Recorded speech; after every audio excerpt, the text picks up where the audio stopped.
شوہر اور بیوی۔ ایک روز شوہر نے پرسکون ماحول میں اپنی بیوی سے کہا، بہت دن گزر گئے ہیں، میں نے اپنے گھر والوں، بہن بھائیوں اور ان کے بچوں سے ملاقات نہیں کی۔ میں ان سب کو گھر پر جمع ہونے کی دعوت دے رہا ہوں، اس لیے براہ مہربانی تم کل دوپہر اچھا سا کھانا تیار کر لینا۔ بیوی نے گول مول انداز سے کہا، انشاءاللہ خیر کا معاملہ ہوگا۔ شوہر بولا، تو پھر میں اپنے گھر والوں کو دعوت دے دوں گا۔ اگلی صبح شوہر اپنے کام پر چلا گیا اور دوپہر 1 بجے گھر واپس آیا۔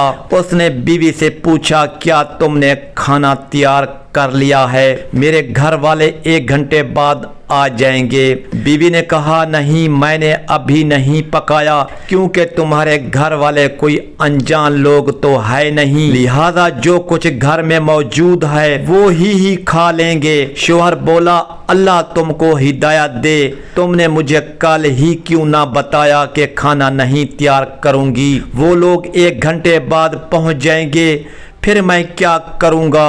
بیوی نے کہا، ان کو فون کر کے معذرت کر لو، اس میں ایسی کیا بات ہے، وہ لوگ کوئی غیر تو نہیں، آخر کار تمہارے گھر والے ہیں۔ شوہر ناراض ہو کر غصے میں گھر سے نکل گیا۔ کچھ دیر بعد دروازے پر دستک ہوئی۔ بیوی نے دروازہ کھولا تو یہ دیکھ کر حیران رہ گئی کہ اس کے اپنے گھر والے، بہن بھائی اور ان کے بچے گھر میں داخل ہو رہے ہیں۔ بیوی کے باپ نے پوچھا، تمہارا شوہر کہاں ہے؟ وہ بولی، کچھ دیر پہلے ہی باہر نکلے ہیں۔ باپ نے بیٹی سے کہا، تمہارے شوہر نے گزشتہ روز فون پر ہمیں آج دوپہر کے کھانے کی دعوت دی، یہ کیسے ممکن ہے کہ وہ دعوت دے کر خود گھر سے چلا جائے؟ یہ بات سن کر بیوی پر تو گویا بجلی گر گئی۔ اس نے پریشانی کے عالم میں ہاتھ ملنے شروع کر دیے، کیونکہ گھر میں موجود کھانا اس کے اپنے گھر والوں کے لیے کسی طور لائق نہ تھا، البتہ یقیناً اس کے شوہر کے گھر والوں کے لائق تھا۔ اس نے اپنے شوہر کو فون کیا اور پوچھا، تم نے مجھے بتایا کیوں نہیں کہ دوپہر کے کھانے پر میرے گھر والوں کو دعوت دی ہے؟ شوہر بولا، میرے گھر والے ہوں یا تمہارے گھر والے، فرق کیا پڑتا ہے؟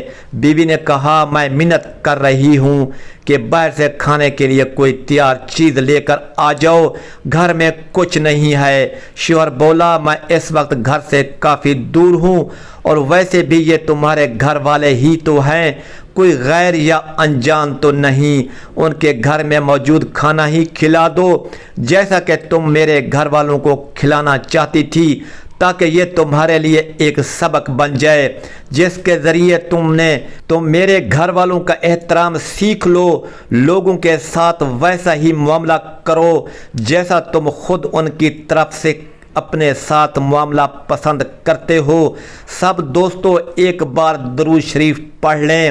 ایک بار درود شریف پڑھنے سے اللہ تعالیٰ 10 مرتبہ رحمت فرماتا ہے۔ یہ تھی کہانی شوہر اور بیوی کی۔ شوہر کے والدین کی طرف سے بیوی کا کیا رویہ اور اپنے گھر والوں کے ساتھ کیا رویہ تھا، جیسی کرنی ویسی بھرنی۔